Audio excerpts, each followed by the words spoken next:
Welcome to That's Good Sports. I am Brandon Perna, and after cracking open the tape, diving into the All-22, I wanted to break down Baker Mayfield's near revenge performance against his former team, the Browns. Now, Baker's first pass as a Panther was deflected, just like the Browns organization tried to deflect any responsibility for signing Deshaun Watson. If you watch his top plays video on the NFL YouTube channel, the first play you get is this 3-yard pass to Robbie Anderson. Is that really a top play?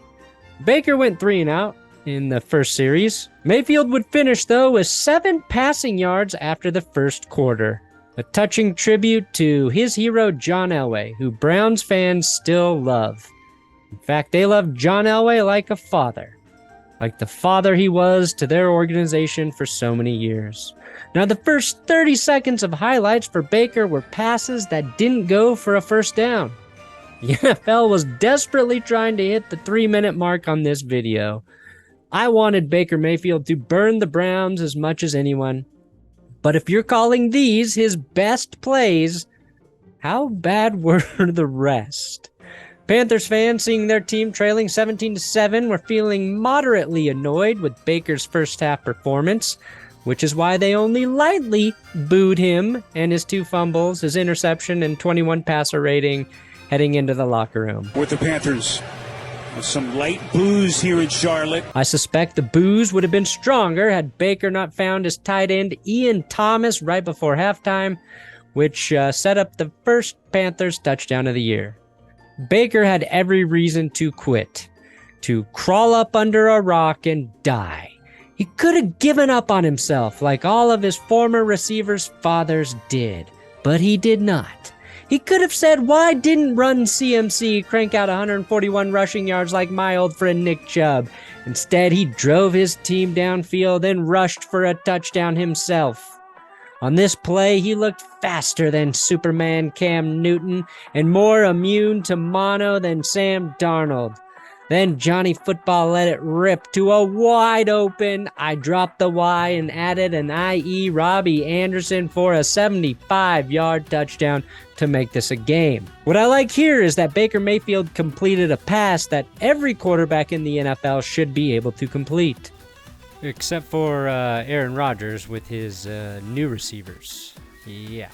The Panthers had the holy trinity of plays from their playmakers. Robbie Anderson, followed by a decisive pass from Mayfield to DJ Moore. And yes, White Lightning himself, Christian McCaffrey, takes the screen downfield and tacks on 15 yards when he's brought down by the horse collar. A major issue in this game, though, was Baker fumbling snaps. I think 4 total. 2 out of shotgun, 2 from under center. And it happened on this lead-taking drive. I'm not sure if it's the center or the QB messing up here, but if I'm Baker, I blame it on my center's ass sweat. That's the classy, gentlemanly thing to do. You're not blaming yourself. You're not blaming your center. You're taking a page out of the Tom Brady playbook. The Panthers grabbed the lead here. But if that snap isn't botched, then maybe Carolina gets positive yards and either eats more clock and or converts 1 more first down and just kicks the game-ending kick.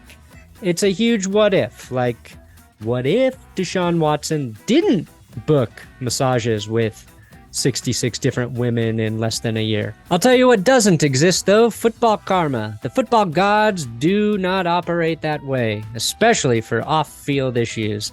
They still play by the NFL rules of the 80s. Don't ask, don't punish. Instead, we got an incredibly egregious roughing the passer call in the Browns' favor to gift them 50 yards here when Brian Burns is blocked into Jacoby trying to make a play.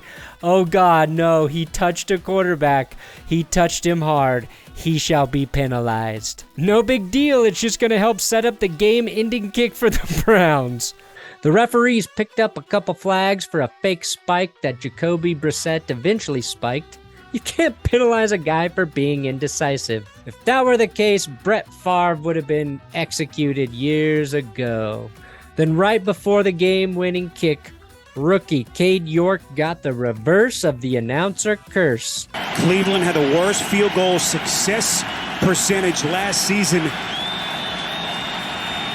York to try to win the game The kick. Oh, look at There's this. the distance, and Cade York wins it for Cleveland. They brought up how bad the Browns were at kicking last year, and the grand old Duke of York blasts a 58-yard game-winning field goal to give the Browns the victory. And Baker Mayfield's revenge game comes shy of serving him gratification. If you enjoyed this breakdown, please subscribe here to That's Good Sports, and don't forget to check out some of my other breakdowns right here on the That's Good Sports YouTube channel.